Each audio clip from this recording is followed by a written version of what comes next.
welcome to the Aaron Werner podcast on iCode Media. Today I've got I call him my friend, but Dave, I'm going to start by complaining at you in just a second here. Go for it, yeah. But Dave MacKinnon with Promethean One, and Dave is my IT guy. And Dave, I'm sure you're going to tell me in just a second that your job is to protect me from myself. That's kind right. of like my job is to protect, my toddler children when they were toddlers, and now my grandson from himself. Don't jump down the stairs and stick forks into outlets and whatnot. Right. But I got to tell you, dude, this two-factor authentication nonsense and not being able to just download whatever app I want on my phone to seemingly make my life easier is it's got me a little frustrated. And it was a whole lot easier when I just lived in utopia where I could do whatever I want with whatever I want, and well, didn't have to worry about this. That is the biggest complaint with security is, hey, I've got to answer a text, or I've got to type a number in, or whatever. And I'll say two things. One, it protects you, yes. So it's like the little kid safety locks on the outlet, right?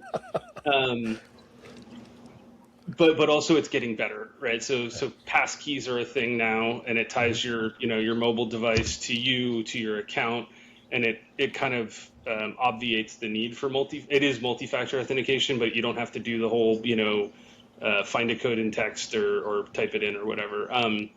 So I think the big providers, the Microsofts and Googles of the world, have realized that it's a problem, and they're taking it seriously and trying to make it easier so that it's not painful and you don't have to remember 45 different passwords. But yeah, in the meantime, it is a bit of a pain. It is. Well, Microsoft and Google, now that you say it, I do think they've gotten a little bit better. One has gotten better than the other, and I'm not going to call anybody out Microsoft Authenticator for being a pain in the rear end. But help me understand why. Why? Because I never had a problem before. Yeah. And I know we've had Joe on and Joe Deloach, and Joe's been on the Chris Wolf podcast, and I'll try to find that episode because he does a good job of, I think, highlighting some of the challenges. But you live in this world, so is this just a lot of nothing? Are you really protecting me from myself and the boogeyman that's out there? Yeah. So Joe's a great guy, great resource. He and I trade emails on this stuff, pretty regularly. I really enjoy kind of picking his brain on stuff. I think the world has changed a little bit, right? AI's done part of that. These threat actors that are, international, they're not targeting you. They don't pick out, Warner Optometry or Aaron Warner and say, I'm going after that guy. They cast a wide net. I'm not that special. Yeah. And that's, in the past, I think a lot of people in your position were a little protected from, because they weren't the big companies, right? The hackers were going after the multi-billion-dollar companies and the multi-million-dollar companies that had cash and had, assets to protect, that would pay the ransomware fee and whatever. And those guys are very secure now. They're still vulnerable, but they've spent a ton of money and time on security. And so what the bad actors have done is essentially democratized their bad acts and tried to push it out as far as they can. And they don't care whether they catch, a grandma or the head of a business or a doctor or, just an average Joe. They're looking for, they're sending out as many, phishing requests, or they're casting a wide net, hoping to get the 0.1% to click and the 0.001% to put in their credentials, because that's all they need. And they're using AI to do it. Some of the attacks are very sophisticated. Even living in this industry, there are things that come through, whether they're emails or web pages or even text messages, where they look real. And it's hard for me to tell, even with my background, that they're not real. And so, to go back to why you have to do it, it's to protect you from yourself a little bit, but it's also to protect the information that's behind your account. So all the patient information, all the systems you have access to, all the employee information. It's to basically put another stopgap, another area in there, another moat around your business to say, that information is protected, you at least have to go enter in a 6-digit key or go run Authenticator or whatever. And that, for the most part, it stops a lot of the bad actors. Now, that's not to say that, if someone phishes your email and you put in your passcode and you put in the 6-digit code, they have access now and they have access to all that stuff. So, the world has changed a little bit. I mean, you think back 5-10 years, you might not have had that kind of global access to your entire business with one login with your Microsoft or Google account. You have that now, right? Your EHR system, all your telemetry systems, all that stuff, it's one login. And if it's not one login, then your passwords are saved under that login in a password finder or whatever. So, that one piece of information can open up a lot of doors for a bad actor.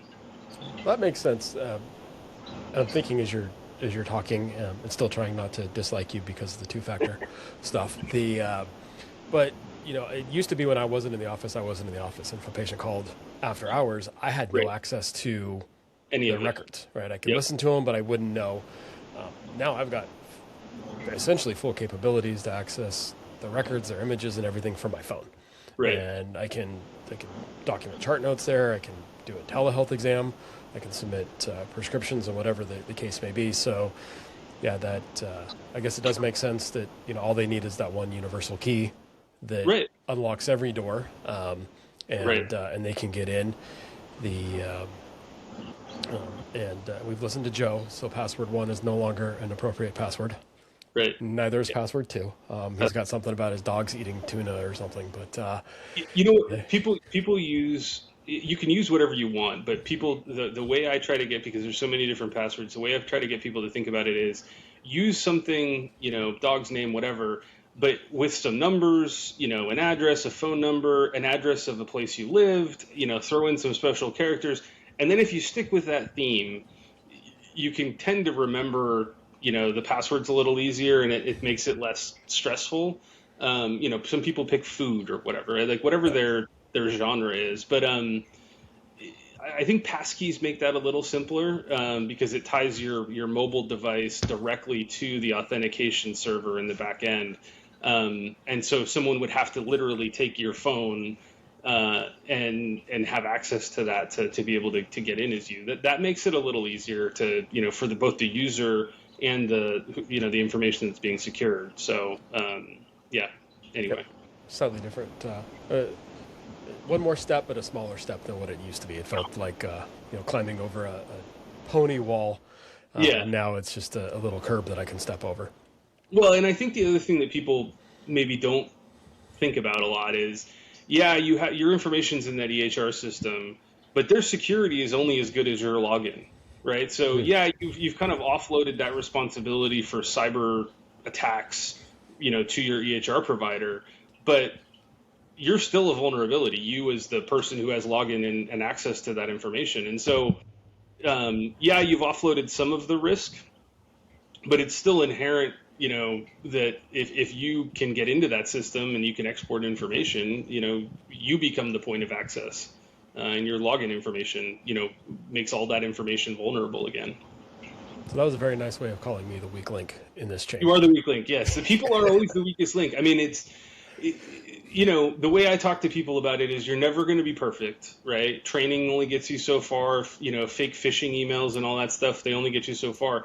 It's really like a 3-step process of, the people, the process, right? So having moats around your information and building these security things in the way.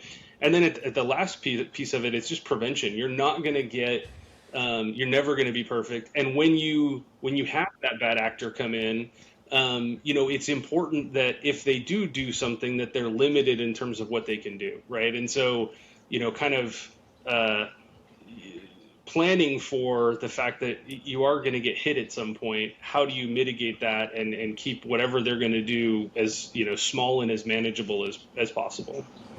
Reminds me of the image of large ships, right, with the different compartments. So if the hull does get breached, the water only comes into one room or one section. It doesn't have access to the rest, so you don't sink the ship immediately. I mean, a good example is like, your network, Warner Optometry, right, is segmented so that practice devices are on one part, employee access is on another, and we don't have a guest network. And if for businesses that do, like, that's a third completely separate thing, right? And the idea there is that it's building a moat so that when that employee clicks that link and puts in their credentials or does something they're not supposed to or they shouldn't do, we're hoping to kind of limit the exposure to that slice of the network or the systems that they're on.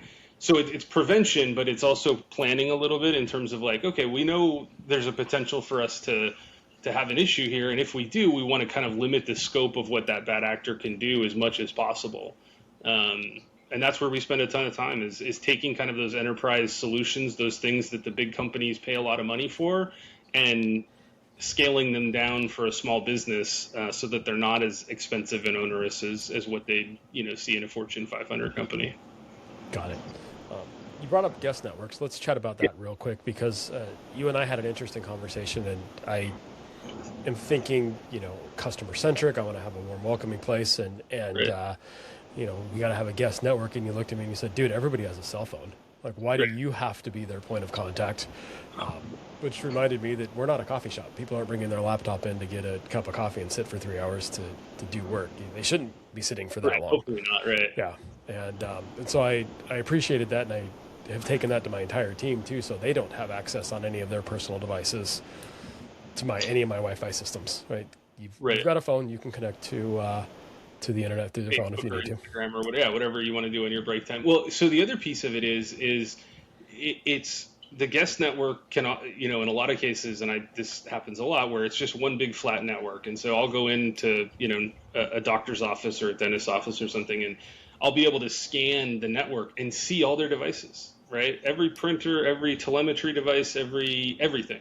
And there's a vulnerability there, right? Of being able to, if there's passwords that are, the default password for a printer or for a piece of therapeutic equipment or whatever, you can get into that, right? If I'm on the same network. So segmenting that is important. But the other piece is when you open that Wi-Fi network up, you become responsible for shepherding all that information that person may put in there, right? So they could, on like a comment form or something, put HIPAA information, and now you have to protect that, right? And if they're using your network to go to their insurance company, you as the owner of that network are responsible for protecting that. And so it just opens you up to a liability that isn't really worth it. And so, you want to provide that convenience, but it's what are you really getting out of it? Is it good for the patient experience? That's, maybe marginally true. But it does open you up to a lot of liability. And so it's best not to do it. Yeah. Well, and I think there was a difference before everybody had an iPad with cellular access and a phone with cellular access, right? And unlimited data on their cellular plans or whatever. They don't need me to go through there, and I certainly don't need the middle school kids sitting out front. Well, and if you've got a patient sitting there for 3 hours wanting to do whatever, there's other problems, right? Like it's not a. There's other system problems within the office. No, I agree. Exactly. You've brought up a couple of times, and you've mentioned price, expensive people in big companies, and this is a new space. And I remember, first time getting a Wi-Fi system, you invest in it. Now you can get one for $100 at Costco that says they've got some security on it. And I'll be frank, and you and I, have a long friendship, and even before working through the business, when you came in and said, "Hey, here's what we can do," I was surprised at the number. Hopefully, my face didn't give too much away. Knowing me, I'm sure it did, but it was a larger number than I was expecting. Right. Mostly because I didn't know what I was getting, and you put a little box in my system, and I'm like, you're going to charge me what to connect a little box in to send me an email a month. And I don't mean that in any disrespect, but help me and all of us understand why there's the cost that's involved in this. And then if you can put it in perspective, because I know you don't just work with small businesses, you work with some very large companies. I don't know if you can name them or not on this, but so you see what I don't see. So help me understand the cost what's involved and put it into Right. perspective.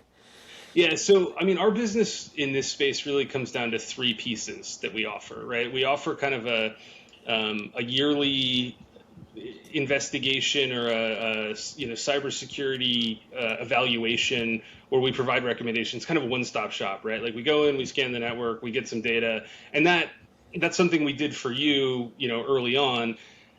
We also offer the hey, And that's we'll kind of like I want to break yeah, them up just to help.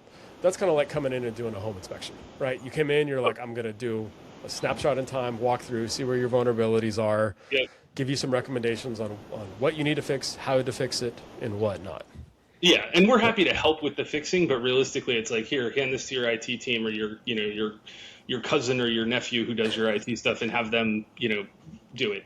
It's not the best model, but it's certainly a cheap It's a way to place to kind of start. Yep. yeah, it's a place to start. It's a place to understand what the scope is that you need to handle. Um, so that's kind of the one hit wonder, right? And then in the middle is okay, we're going to do that, but we're also going to do this ongoing monitoring, right? So that's the little probe box, which I don't have one handy here, but it's just a little black box that we put on your network, and it basically scans your network, makes sure everything's good. We can we put some software on the machines and kind of babysit them. And just make sure that they're updated, that there's no like open passwords, there's no vulnerabilities. So it's like it's ongoing protection. So this is like your ADT or Bay Alarm, right? Like we're keeping an eye on things. We also do stuff like if your network goes offline, a lot of times I think, I'll call you or I'll text you or whatever, but you're notified that there's a problem, right? That there's something that could impact your practice. And I have to So tell there, you, you're the first one to notify me. Right? I get a message from you before I get a message from anybody at the office. If there's a power outage, I get a message from you before I get a message from the power company. You guys are on that. well, yeah, I mean, it comes from, I spent 12 years at NBC, right? So it's 24/7, always on the air, always ready to go. And I know that if you can't see patients, you can't make money, you can't, like you're still paying your employees. It's costing you, real profitability if you're shut down for a day for an internet outage or whatever. And so, to me, it's important to get on those things and figure out what caused it. How do we fix it? How do we get you back up and running? And that leads me to the third one, which is where we see a lot of the more sophisticated or bigger practices. And that's the kind of full show, right? So we run the network, we manage all the computers, we manage the help desk. And if your users have a problem or there's an issue, we jump on it, and we're basically your IT, right? You don't have to have anybody else. So we run the spectrum of all three of those, and various practices and clients of ours will start at one level and move up or move down depending on what their needs are, and we're happy to kind of facilitate that. But you brought up the price tag. A lot of times there's this sticker shock of like, hey, I've been paying my nephew to do this and he charges me $10 an hour. Why are you charging me $400 a month to monitor my network? And it really is, you're getting something completely different out of it, right? What we're bringing to that is that level of a Fortune 500 company, that reliability, that vulnerability assessment, the making sure that your systems are up and running. We're bringing that tempo, that 5 nines of reliability, 99.999% reliability, to your practice. If you were to do that in a Fortune 500 company where they do that stuff, you're talking tens or hundreds of employees, lots of software and systems, lots of stuff like that. So we do that, but we then scale it down to practice level size, right? So we're essentially kind of taking that whole cost and breaking it apart by practice, so that you're not paying for all that just in and of yourself as your practice. You're kind of sharing those resources across multiple practices who all have the same problem, right? But it is more expensive, and it's because it comes with that expertise and reliability metric that's attached to it. And the systems are expensive. I mean, we use a lot of tools that are very sophisticated. Like the agent that we load on the computers, it makes sure the computers aren't vulnerable, they're patched, they've got all the latest software updates, all that stuff. Those are expensive software tools that we have to kind of employ. And so, there's a cost to that. Mm-hmm. I think that the math that I look at is, what does it cost you if you have a breach of sorts, right? And this is where a lot of times I get brought in on the back end of, somebody's had a breach and now we have to go clean it up. We have to assess how bad it is. And people really underestimate the amount of money that costs. Forget my costs, right? I'm coming in, I get a call at 11 o'clock at night, and now we've got to go rescue a practice the following day or, very soon afterwards. That's an expensive endeavor, whether it's me or one of my team kind of flying out there or, remotely doing stuff. I mean, you're talking, 100, 200 hours worth of time for a very expensive person to assess the damage. And then you've got to go notify all your patients, all your employees. You've got to do the reporting, the mandatory reporting to the federal government. Like, there's just a lot that comes along with a breach. And if you can prevent it, great, right? That's our first hope, is that we prevent the breach entirely. But what we're also looking for is, if there is a breach, we're looking to manage it and keep it as small as possible so that the costs for the practice are not, exorbitant afterwards. And so the way I look at it is, it's an insurance policy. It's just like paying for house insurance or car insurance. You're trying to mitigate risk as much as possible, and that's expensive, unfortunately, because there's so many risks out there that we have to manage. Yep. The Myopia Collective. CooperVision and the AOA have partnered in a groundbreaking initiative to change the way optometrists in the U.S. treat children with myopia. The purpose of the Myopia Collective is to rally the profession of optometry and its allies to interrupt the status quo and elevate the new standard of care for children with myopia. Every individual is encouraged to become a member of the collective. By joining, you commit to taking action to help slow the progression of myopia in children. You'll receive updates and information about the collective and its work in the fight against myopia, gain access to educational opportunities and resources offered by the collective, and hear from change agents, the ambassador optometrists selected to serve as advocates for community and policy change that facilitates the mission of the collective. Scan the QR code or click on the link in the show notes to join the collective today.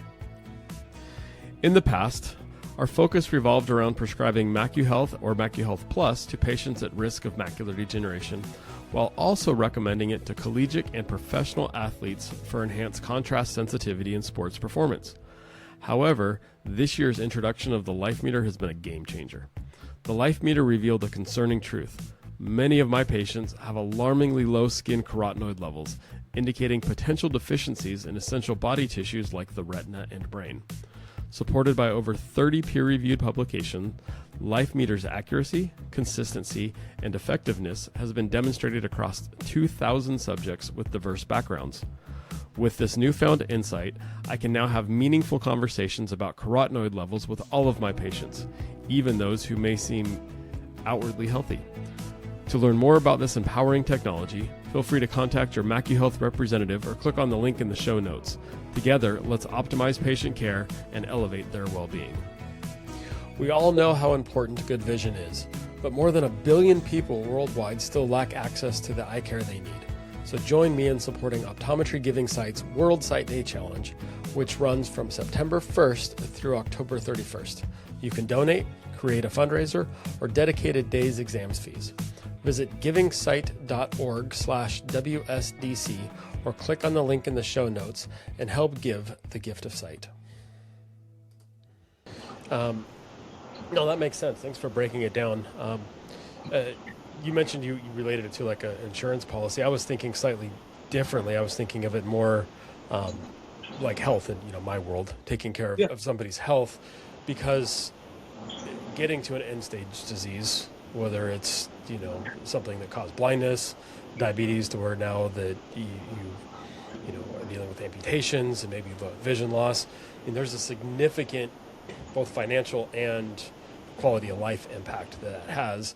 Whereas if you would have taken care of things for prevention or maintenance. Did I just screw up saying the word maintenance? Nobody will listen to this. But the cost of putting it in there, while there's still a cost, is overall significantly less than the cost of it going bad. And certainly there's the quality of life. I can sleep better at night knowing that it's good. The reason it wasn't exactly insurance in my mind is because there's systems, there's constant training. There's still something you got to do, right? You got to not There's eat chocolate cake and a carne asada burrito every day. yeah.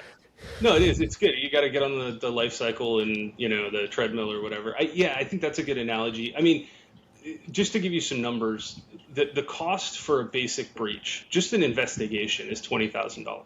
That doesn't include notifying all the patients or the employees that their data has been breached. Doesn't include the cost of going to the federal government and reporting it and then dealing with all the ramifications of that, or your malpractice insurer and all that, right? Like there's a whole bunch of other stuff. Just to have the really smart IT guy go in there, break it all apart and see what happened, where things went wrong, find out how bad the breach is, it's 20 grand. So if you can prevent that and spend a couple $100 a month, you do the math, it's a pretty decent ROI. Yeah. And that's like the bare minimum, right? If the breach is really bad and you have compromised patient information or employee information, I mean, now you're into you've got to send out the flyers, you've got to pay for the identity theft services. It can get into the $100,000 pretty fast. You're well into six figures or close to it on that. Easy. Yeah. So, no, I think that makes sense, and it's from a world where I don't get to feel and see, it's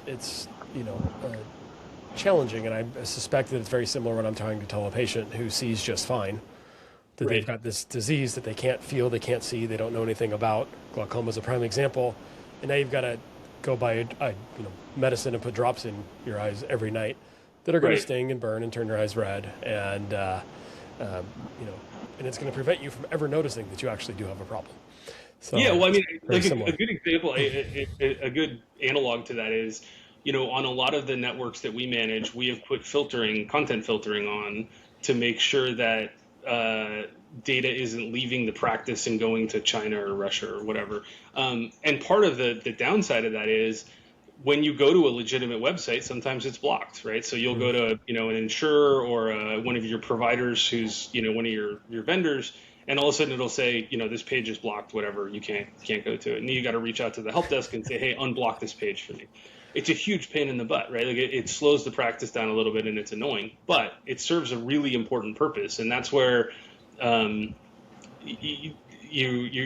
just like multi-factor authentication, it's the little annoyances that we're trying to make, easier and lower the friction level. But at the same time, there's a reason why that's important. And it's specifically so that those bad actors in, China or Russia or wherever can't get your data. We're basically blocking everything that's not legitimate. And so sometimes, legitimate things get accidentally blocked and we got to unlock it, right? And anyways, it's another, it's getting on the treadmill, right? Or having a better diet. So, I will say that it was a very interesting learning experience. We told our team that was going to happen. And, just like I got to vent at you at the beginning of this call, this podcast, they were not so kind to me. They like to remind me that I was the dumbest person they've ever met, in not so nice words. And in some regards, there were sites that had been blocked that needed to open. There were other sites that led us down a further question of why do you need to access that? Right. What are you doing? Why is that important? What do we need to get from there? Why are you going there? There was a lot of personal, not like bad things, but just stuff on their own persona. I'm like, that's not a work activity. There's no reason a work computer needs to access any of that. Well, so I'll tell you a story, and I can't name the practice, but a large surgery center we started with the phase one, like the cybersecurity analysis, noted some vulnerabilities, and quickly moved into like, okay, we need to probe this network on a regular basis and kind of the step two stuff, right? And we found that an employee had been doing crypto mining. And basically was sucking power out of the facility, using the power of the facility and some of the hardware, the computers and whatnot, to mine crypto, and had racked up some pretty sizable power bills and was using hardware that had patient data on it and a bunch of other stuff to mine cryptocurrency. And I can't remember the exact amount of cryptocurrency he had, but it was sizable. I mean, we're not into the six figures, but high, just under that. And he'd been doing it for a while, right? And it wasn't until we started probing the network and locking things down where we're like, why is all this traffic going to this site that it shouldn't be going to, that we found out like what was going on. And I don't remember what the power bill was, but it was sizable once we shut it all down. And so, I'm not saying like everybody's got that kind of problem, but it does kind of organize your practice operations a little bit once you start saying, look, like we're not going to open up YouTube, we're not going to open up Instagram and Facebook. So it's painful, but there's a reason. Well, and again, they have access to it. Yeah. Through through a phone, and if you need to buy a phone or an iPad with cellular access for the practice, that's inexpensive, right? And it protects it, and it's a whole lot easier because they're gonna do the editing and the photos and whatnot from there anyway. Right. Yeah. So there was an easy way around it. I found too a lot of. In fact, one of the things I did find with the two-factor authentication is they stopped using their work emails for personal stuff. So whenever somebody leaves the office or we terminate or they spell an email address bad, I get the email. So it defaults to me because lots of names get spelled wrong. But the amount of personal stuff and the amount of crap and like mailing lists that either get put on or signed up for is insane. So and that's where harder to access your work email has helped eliminate that.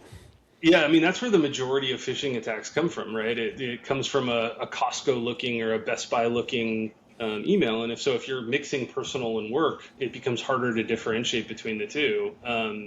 Separating that out is really important. And then, sometimes legitimate vendors or other folks will get, compromised in some way. And so you'll get an email. I mean, the one that kills me is the invoices, right? So they'll send you invoices that you'll pay because it looks legitimate, and they're going to a third party. And that happens all the time. And sometimes it takes a year or two to catch some of that.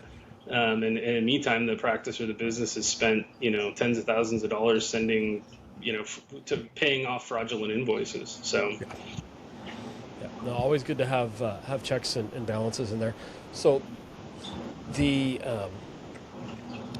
let's walk through just kind of, in a nutshell, some of the tactical stuff that we've done in the practice for us. Because I think if I'm listening to this for the first time and I haven't done anything yet, and I don't want to come in and flip my whole world upside down. Because you showed me the list of things that we could do, and I was like, whoa. And you said, no, take a breath. Like we start here and then we work our way through. Prioritize, right? Yeah, prioritize, and there's a lot of nice to haves, right, and could haves at some days. So I think from a just real life example, you came in and you did the assessment. I was surprised at the number of vulnerabilities that we had, just open ports, and you had to explain to me what a port was. Right. I was surprised, and it's naive looking back, but how much of the capital equipment, all my diagnostic instruments, how vulnerable they were, which in some regards makes sense because they've got to make sure when they give you the computer that you can access it to your system, right? And we can argue whether it's their job or not to figure out how to lock it down. Ultimately, it's my responsibility. But I was surprised at how leaky we were, or how porous we were, rather, and quite frankly, it was pretty easy to lock all that down, if I recall. Yeah, most of that stuff. So, I mean, in terms of the prioritization, it always comes down to how easy is it to implement and what's the payoff? What's the risk if you don't do it, right? Yep. And so we always try to prioritize it in that way, kind of across that matrix of saying, like, look, there's a big payoff. There's, you're changing out your network is probably one of the easiest. ID management's the other one, right? Like, it's a little painful to get into, but once you do it, the dividends are huge, right? Because like ID management's one of the ones we've talked about where, you don't share logins across people, or you lock down to Google or Microsoft, and then everything comes off of those accounts, so that if an employee leaves, you terminate their access to Google or Microsoft, and all their ancillary access also goes away, right? It's all gone. There's a ton of ways to do that, but sometimes the simplest, just not having a shared email inbox and instead having a group inbox that everyone has access to. Like that's an easy way to kind of lock down some stuff. The network's another one, right? Just of having a secure network that matters. And then, making sure your systems are updated and don't have any vulnerabilities is kind of the third, kind of low hanging fruit that people need to go after. So, identity management, network, and vulnerability patching, updates for the computer. If you handle those three things well, you've done 90% of what the vulnerability or risk is. You've handled it or at least mitigated it. And then, to your point, like some of the providers in this space, because they're niche providers, they're small companies, a lot of times I don't want to say they neglect security, but it's not a top priority for them. Or they have an open system because they're used to having to integrate with a bunch of other third parties that they don't want to close down. And, having worked with those, the big optometry equipment providers, we kind of know where their vulnerabilities are, right? Like we know what their admin password is and that needs to get changed, and we know what ports are open and those need to get closed or whatever. And so there are some that are better than others.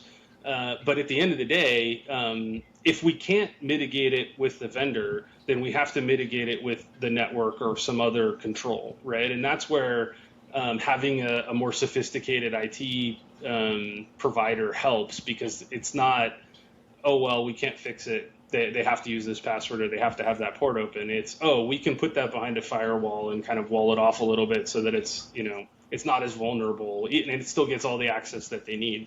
So there, there's ways to work through it. And sometimes I feel like the clients feel like it's, eating the elephant, and you don't have to tackle it all at once, right? Like you can do it over time. Just do it in a way that is most cost effective for you, but also it provides the greatest risk payoff long term. No, and that makes complete sense. You made me think of something else too, and you had referenced earlier, your friend, your nephew, your whomever.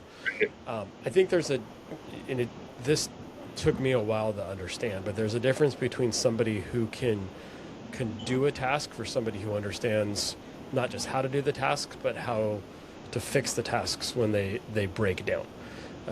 There's a difference between somebody who knows how to drive a car versus somebody who knows how to fix the engine. Right. And our previous IT guy, great dude, right, could help network the printers, which at the time was the biggest pain in the rear end that we had, because darn things never worked, right. Except for when he was in the office. But it's one thing to know how to just set up a network system. It's another thing to be able to identify the problems, figure out the solutions, and if the first solution doesn't seem to work, figure out how to make it work, right? Just because you understand all the pieces at play, which goes from being a jack of all trades or a handyman to being truly an expert in what you're doing.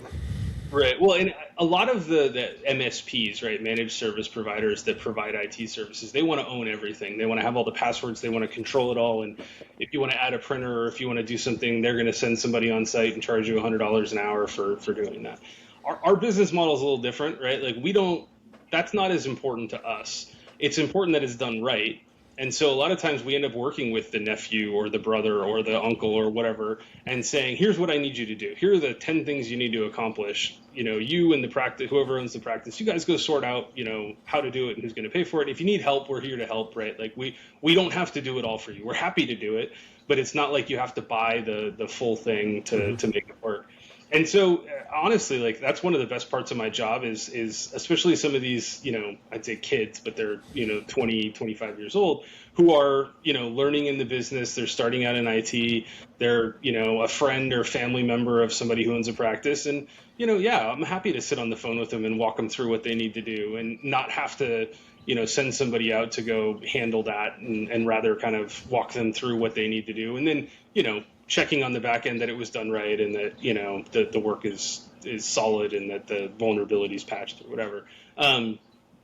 We do that all the time. And, I'm used to working, especially when I worked at NBC, I'm used to working with people at all levels, right? From like the, very, new to technology all the way through the kind of experts and making sure that, a lot of times for us, it's coming in and making sure that the systems are protected correctly and giving them a list of tasks to do. Whether we do the tasks or not doesn't really matter as long as they get done. So, if you are a practice that has the nephew or the cousin who's doing the IT, that's completely fine. Using a service like ours to make sure that you're not vulnerable is important.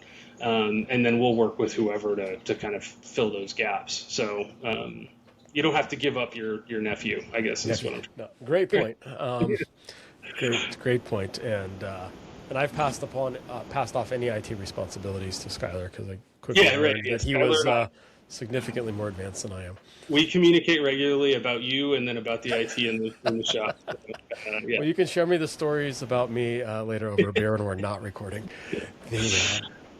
But there have been things too also that as we get close to wrapping up that I want to call out too. It's, we were, I don't want to say overpaying for the computers, but we were overbuying technology that we weren't using. We were buying beefed up system because I didn't know any better.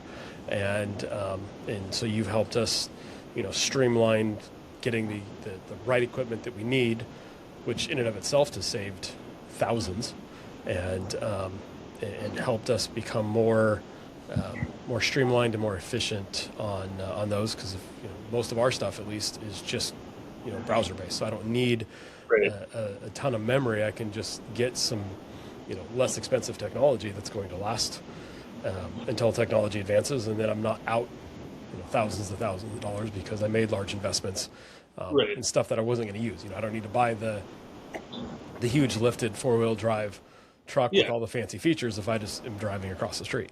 You don't need the MacBook Pro. A Chromebook works, and you need the browser, and you need it to be secure. And honestly, I see that a lot too, with just gear that your typical kind of MSP wants. A lot of times they'll sell it to you, but they want kind of uniformity because it's easy to manage, and they want to install it for you. They want to turn it on for you. They want to do whatever. And one of the things with Skylar, you guys will buy a new PC for replacement or whatever. All he needs to do is put the agent on it that we provide, and it does it all kind of for him. He has to set up for the practice or whatever, but all the security stuff kind of gets done. And so, if you have that resource internally, whether they work at the practice or it's a third party, they can continue to kind of do that stuff, and we can help. With I think we did with you guys, your connectivity provider. I think you were overpaying for that. There's just other services that you might be overpaying for, where we can go in and say hey, you don't really need this. You can scale this back, or you can. There's a cheaper way to kind of accomplish it. So, all that. It's definitely.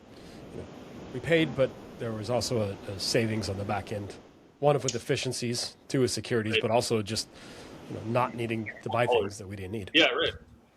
Yeah, and the other thing a lot of times that people don't think about is, when you're buying equipment for the practice, we provide a list of kind of our recommended stuff, but you don't have to buy that. Obviously, buy whatever you want. But it really is when you're buying stuff for a practice, or you're investing, a couple $1,000 or whatever.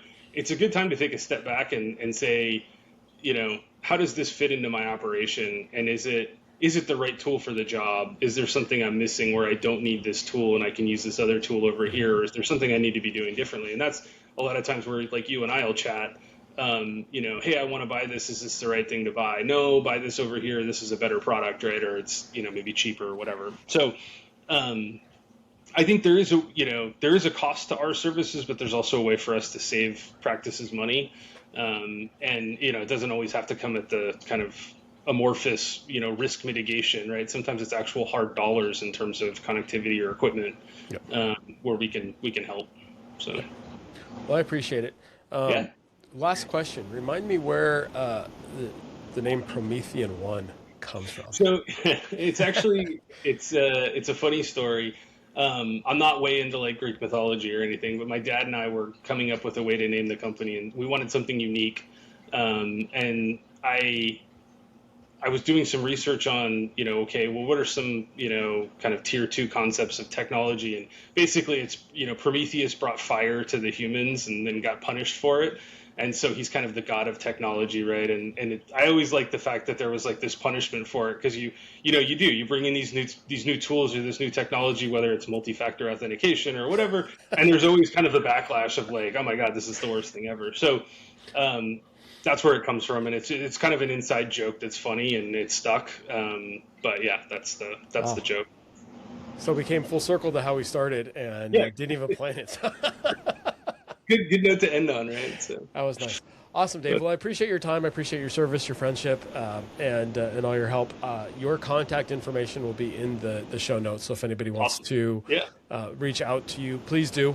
We've had a wonderful experience. And if it's not Dave, just from my conversations with him, my conversations with Joe DeLoach over at Practice Performance Partners, what I've seen in the industry, I don't think this is something that we can keep on the to-do list any longer. I think it needs to bump up that list to the priority section and really check off, because this is I'm really concerned that this is going to be the next thing that kind of hits us and hurts us and really is what negatively affects the business, quite frankly, if we don't have it taken care of.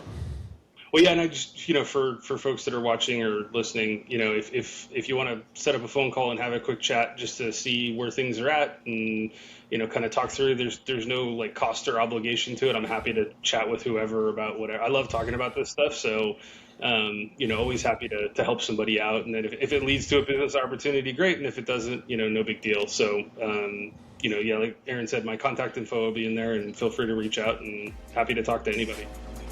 Thanks, Dave. Thanks.